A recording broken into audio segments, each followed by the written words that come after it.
America വെനിസ്വേലയിൽ നടത്തിയ അതേ രൂപത്തിലുള്ള നീക്കം നടത്താനുള്ള സാധ്യതയുണ്ടെന്ന റിപ്പോർട്ട് വരുന്നു.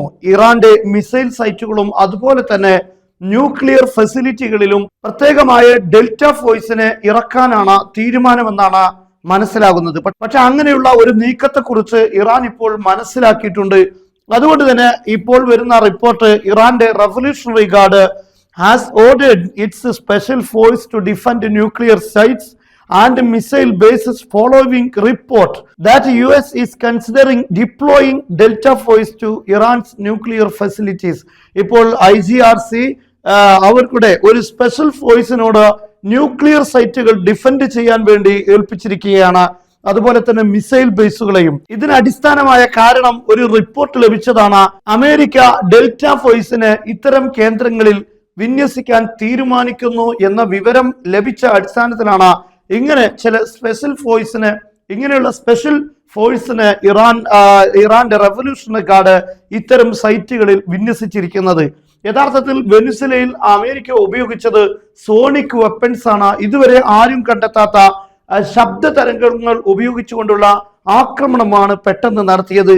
അതുകൊണ്ട് തന്നെ അവിടെ ഉണ്ടായിരുന്ന സെക്യൂരിറ്റി സൈന്യങ്ങൾക്കൊന്നും തന്നെ പ്രതികരിക്കാൻ സാധിച്ചിട്ടില്ല. കാരണം അതിശക്തമായ സൗണ്ട് വേവ്സുകൾ ചെവിയിലെത്തി കഴിഞ്ഞാൽ അതിലൂടെ ഒരാളുടെ ബോധം നഷ്ടപ്പെടാം, തലവേദന ഉണ്ടാകാം, അതുപോലെ ഛർദി വരാം, രക്തം വരാം, ഇങ്ങനെയുള്ള പല കാര്യങ്ങളും ഉണ്ടാകാം.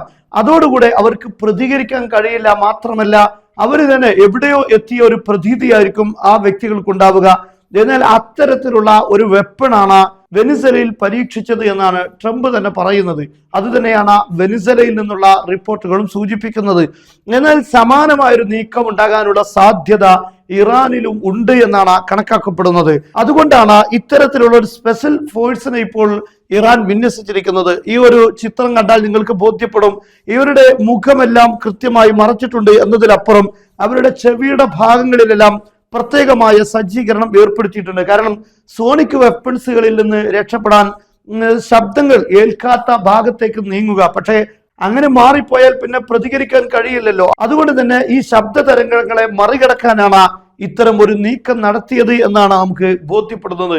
എന്നാൽ ഇതിനെ മറികടക്കാൻ ഏറ്റവും പ്രധാനപ്പെട്ട കാര്യം ഡിഫൻസ് സിസ്റ്റങ്ങൾ തന്നെയാണ്.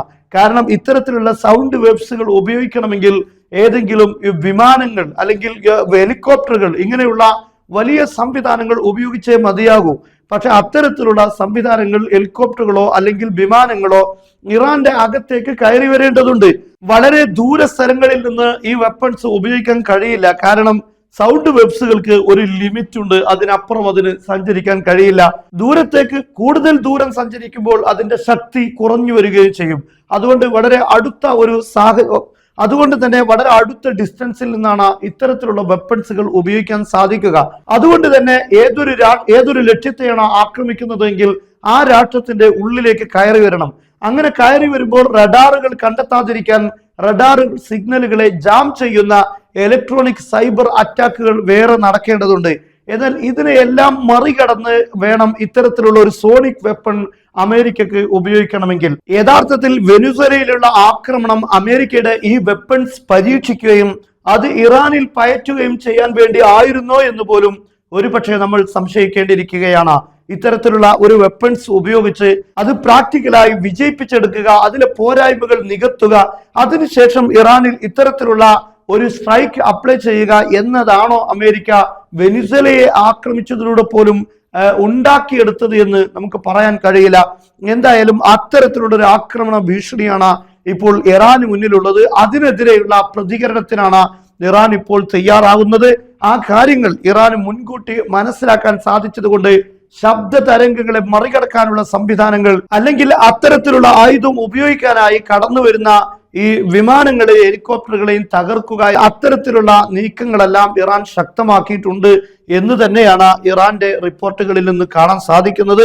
എന്നാൽ ഇത്തരത്തിലുള്ള ഏതൊരു നീക്കം നടത്തിയാലും അത് ശക്തമായ തിരിച്ചടിയിലൂടെ അതിനെതിരെ ഇറാൻ പ്രതികരിക്കും എന്നാണ് ഇപ്പോൾ ബോധ്യപ്പെടുന്നത്. മാത്രമല്ല ഇറാന്റെ ഏതെങ്കിലും അടിസ്ഥാനപരമായ കാര്യങ്ങൾക്ക് നിലനിൽപ്പിന് ചോദ്യം ചെയ്യപ്പെടുന്ന കാര്യങ്ങൾ ഉണ്ടായാൽ അതിശക്തമായ മാരകമായ ആയുധങ്ങളും ഞങ്ങൾ ഉപയോഗിക്കും എന്ന് ഇപ്പോൾ ഇറാൻ പറഞ്ഞു വച്ചിട്ടുണ്ട്.